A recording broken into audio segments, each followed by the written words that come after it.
Une journée au village, entre travail et rêverie. L'histoire se déroule dans un petit village niché entre les collines verdoyantes. Ce matin-là, Sika, jeune femme élégante revenue au village pour renouer avec ses origines, entame une journée ordinaire mais pleine de vie. L'aube et les tâches matinales. Le soleil commence à poindre à l'horizon, enveloppant le village d'une lumière orangée. Dans sa petite case en terre cuite, Sika se réveille au chant du coq. Elle attache son pagne avec soin, noue un foulard sur sa tête et saisit une calebasse. La caméra suit ses pas alors qu'elle traverse la cour, saluant les voisins qui commencent eux aussi leur journée. Au puits, les femmes du village sont déjà rassemblées. Une discussion animée se déroule. « Sika, tu t'habitues à la vie ici ?» demande une vieille dame en tirant sur la corde. « Oui, maman Fadima, c'est fatigant mais tellement apaisant », répond-elle avec un sourire sincère. Elle remplit sa calebasse et retourne chez elle. Une fois de retour, elle s'attelle à balayer la cour en terre battue. La caméra zoome sur ses mains habiles qui allument le feu pour préparer un petit déjeuner. Foufou, accompagné de sauce ndolé. La fumée qui s'élève dans le ciel matinal ajoute une touche de réalisme à la scène. Le marché et l'effervescence de la journée. Après avoir fini ses tâches domestiques, Sika décide d'aller au marché pour acheter des provisions. Le chemin est bordé de palmiers et des enfants jouent dans les champs. Au marché, l'ambiance est électrique. Les étals débordent de fruits colorés, de poissons frais et de tissus chatoyants. Une vendeuse interpelle Sika.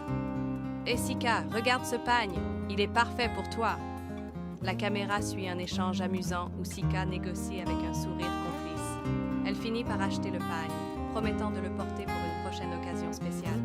Une pause sous le manguier. De retour chez elle, l'après-midi chaud impose une pause. Sika s'installe sous le grand manguier au centre de la cour. Le bruit des oiseaux et le bruissement des feuilles forment une douce mélodie. Elle sort un carnet et commence à dessiner. Ses croquis capturent la vie du village. Une femme portant un panier sur la tête, un enfant jouant avec un cerceau de métal ou encore un vieillard sculptant du bois. La caméra s'attarde sur ses dessins, révélant son talent artistique. Son esprit vagabonde. Elle imagine comment moderniser le village sans en altérer l'authenticité. Le crépuscule et les contes au clair de lune. La nuit tombe et une atmosphère magique s'installe. Les villageois se rassemblent autour du feu.